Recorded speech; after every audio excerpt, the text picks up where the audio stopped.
பூண்டி மாதாவின் பிறப்பு பெருவிழா தேர்பவனி செப்டம்பர் 8 இரவு நடைபெறுகிறது. அனைவரும் வருக, மாதாவின் அருளாசி பெறுக. தொடர்ந்து நம்முடைய அதிமுக உரிமை ஒருங்கிணைப்பு குழுவை சேர்ந்த திரு புகழேந்தி அவர்கள் இணைந்திருக்கார். வணக்கம் திரு புகழேந்தி. சூரியமூர்த்தி தாக்கல் செய்த மனு நிராகரிக்கப்பட்டிருக்கிறது. நீங்க உட்பட பலரும் கூட மனுக்களை தாக்கல் பண்ணிருக்கீங்க. பொதுச் செயலாளர் இபிஎஸ் அப்படின்றதுக்கு இப்போதைக்கு எந்த தடையும் இல்ல தானே? தப்பு சார். அது வணக்கம் தந்தி டிவிக்கு வணக்கம். அது தந்தி டிவிக்கு வணக்கம். அது என்ன பிரச்சனைன்னு கேட்டீங்கன்னா சார், சிவில் கோர்ட் அவருக்கு சாதகமா எடுக்கிறதுக்கோ சேர்க்கறதுக்கோ பழனிசாமிக்கு உரிமை இல்லை அப்படிங்கறத சொன்னாங்க. நீங்களும் அதை பிரேக்கிங் போட்டீங்க, நம்ம பார்த்தோம். இப்ப அது ஹைகோர்ட்டுக்கு வந்துச்சு. ஹைகோர்ட்டுக்கு வந்தப்ப சார், ஹைகோர்ட்ட கேவிட்ட ஃபைல் பண்ணியிருந்தாரு சூரியமூர்த்தி. அதை மறைச்சு ஒரு ஸ்டே இன்டரிம் ஸ்டே வாங்கினாங்க.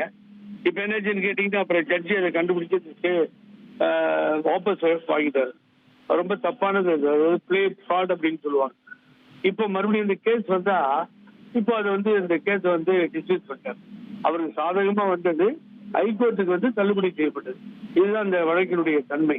ஆனா என்ன பிரச்சனைன்னு கேட்டீங்கன்னா, வழக்குல இந்த வழக்குகள் எதுவுமே நிக்காது சார்.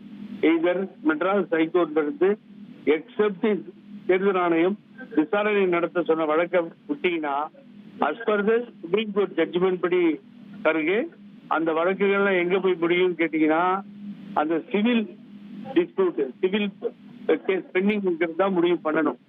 அது முடிவு பண்ற வரைக்கும் நீங்க எது சொன்னாலும் அது எடுபடாது. ஆகவே அந்த கேஸ் முடிக்கிறது சொல்றது ஓபிஎஸ் தரப்பு தொடர்ந்த வழக்கு. அதாவது இரட்டை தலைமையை சேலஞ்ச் பண்ணி இபிஎஸ் வந்தாரு, அதை எதிர்த்து இவங்க தொடர்ந்த வழக்கு. கரெக்டா? Exactly correct. இப்பதான் நீங்க கரெக்டான பாயிண்ட் வந்துட்டீங்க. அந்த வழக்கு நிலுவையில் இருக்க வரைக்கும் எதையுமே எந்த வழக்கு நிக்க போறது இல்ல. கடைசியில அது கடைசியில பாத்தீங்கன்னா ஒண்ணும் இல்லாம போயிடும். அப்படின்னா நீங்க எல்லாம் வழக்கு போட்டிருக்கீங்களேன்னு என்ன கேட்பீங்க.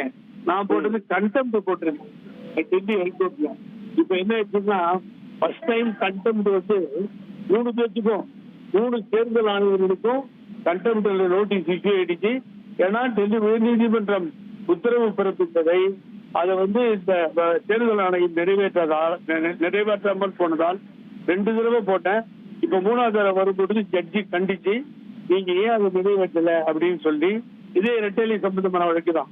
இப்ப ஜனவரியில ஒத்தி வச்சு ரிட்டர்ன் ஸ்டேட்மெண்ட் போட சொல்லி அந்த வழக்கு சீரியஸா இருக்கும் கருங்க. அந்த வழக்கு சீரியஸ் ஆகும் பொழுது தன்னை காப்பாத்திக்கிறதுக்கு தேர்தல் ஆணையம் வேற வழி இல்லாம நான் கொடுத்த ரெப்ரசன்டேஷனை அப்ரூவ் பண்றதுக்கு வாய்ப்பு இருக்கு. இதுதான் கேஸ்.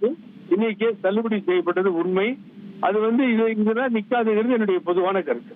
பூலோகம் போற்றும் பூண்டி மாதாவின் பிறப்பு பெருவிழா தேர்பவனி செப்டம்பர் 8 இரவு நடைபெறுகிறது. அனைவரும் வருக, மாதாவின் அருளாசி பெறுக.